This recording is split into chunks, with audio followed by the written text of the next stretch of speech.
Assalamualaikum warahmatullahi wabarakatuh. Perkenalkan, kami dari kelompok 1 Teknologi Pengolahan Hama kelas PATC akan melakukan presentasi dengan judul ekosistem. Pertama-tama izinkan saya untuk memperkenalkan anggota kelompok. Yang pertama ada Raditya Rifki Kintara dengan NIM 134160074. Fahrautun Nisa dengan NIM 134170154. Ada Catur Rahmat dengan NIM 134180112. Ada Andi Ahmad Aksama Mutika dengan NIM 134190004. Dan juga Kiki Nur Maharani dengan NIM 134190013. Untuk mengefisiensikan waktu, saya persilahkan ke materi pertama.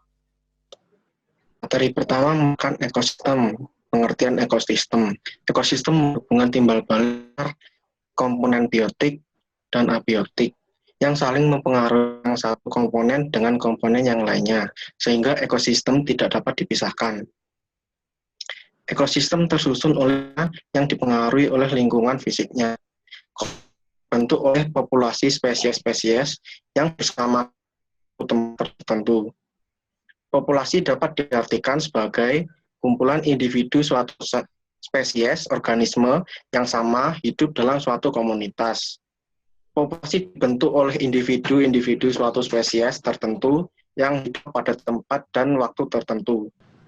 Selanjutnya Yaitu ekosistem menurut para ahli.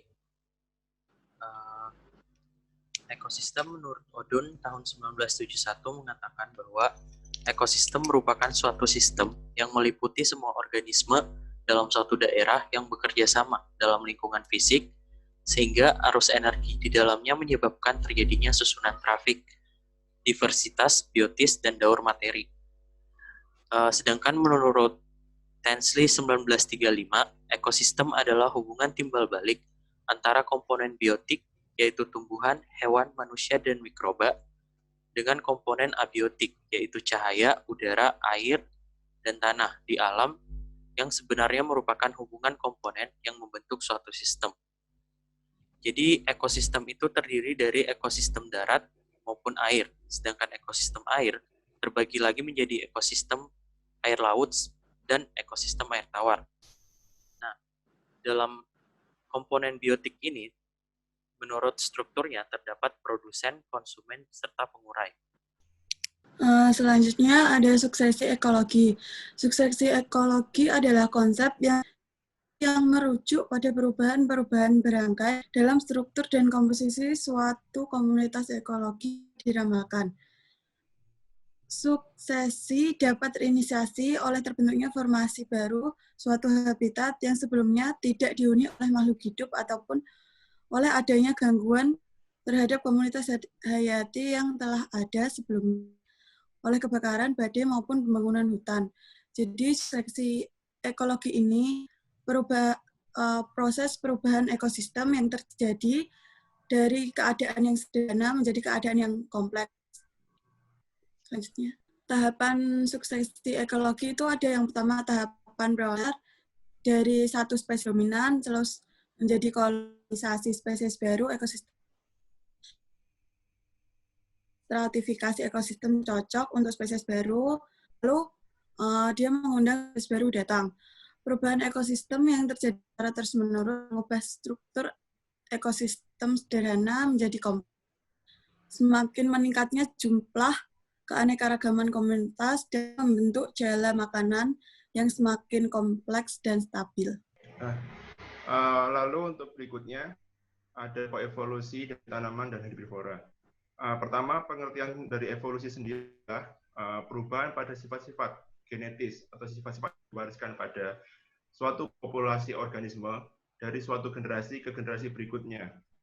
Nah, sedangkan perbedaannya dengan koevolusi, yaitu pengertiannya adalah atau evolusi pada objek biologis yang dicetuskan oleh perubahan atau dalam hal ini adalah evolusi pada objek lain yang berkaitan dengannya.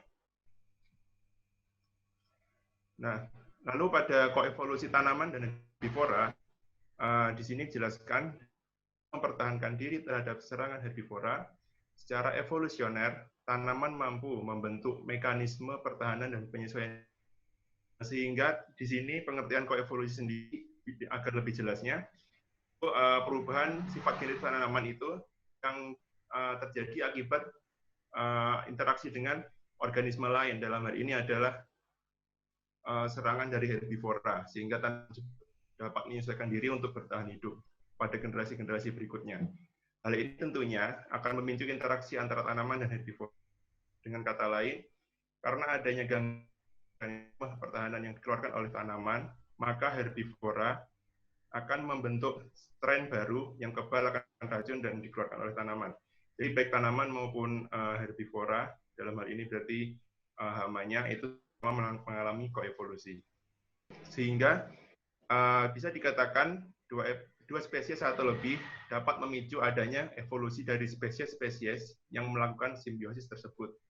Tadi seperti contoh yang sudah disebutkan, ada dari tanaman serta herbivora yang menyerang tanaman tersebut, sehingga evolusi yang terjadi dapat berupa perubahan struktur morfologi maupun anatomi, dan bahkan perilaku yang dilakukan oleh spesies-spesies yang bersimbiosis tersebut. Hal ini dapat dikatakan bahwa spesies tersebut telah melakukan koevolusi. Ya. Yang selanjutnya adalah ekosistem pertanian dan ekosistem alami. Ekosistem pertanian atau biasa disebut agroekosistem adalah ekosistem binaan manusia yang berkontribusi untuk memperoleh produk pertanian yang diperlukan untuk memenuhi kebutuhan manusia. Ekosistem binaan manusia peruntukan dan pengembangannya ditujukan untuk memenuhi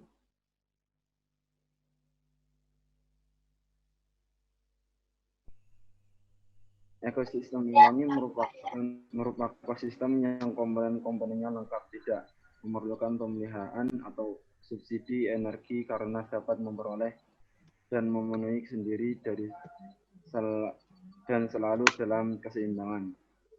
Ekosistem alami ini dibedakan menjadi dua, yaitu ekosistem darat dan juga ekosistem perairan.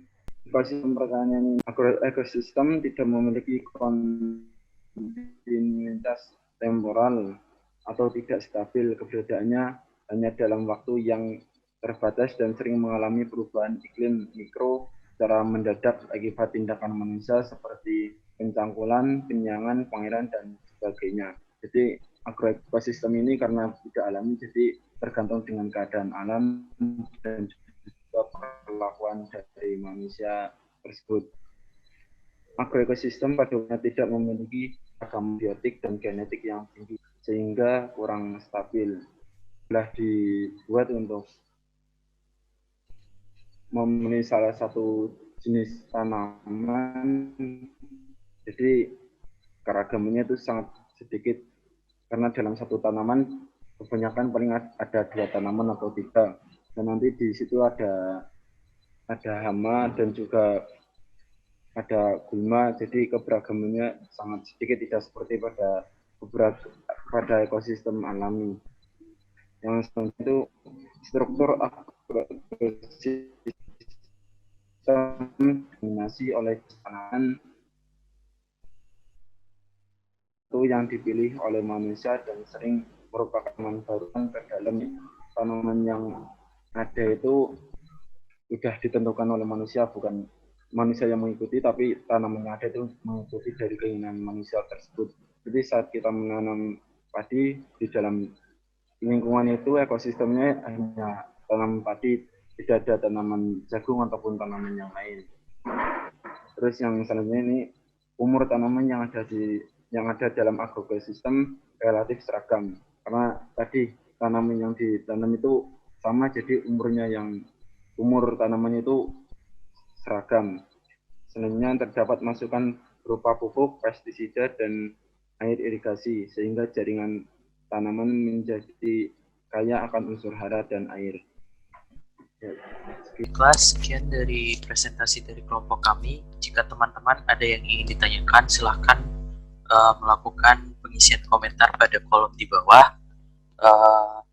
Sekian, wassalamualaikum warahmatullahi wabarakatuh.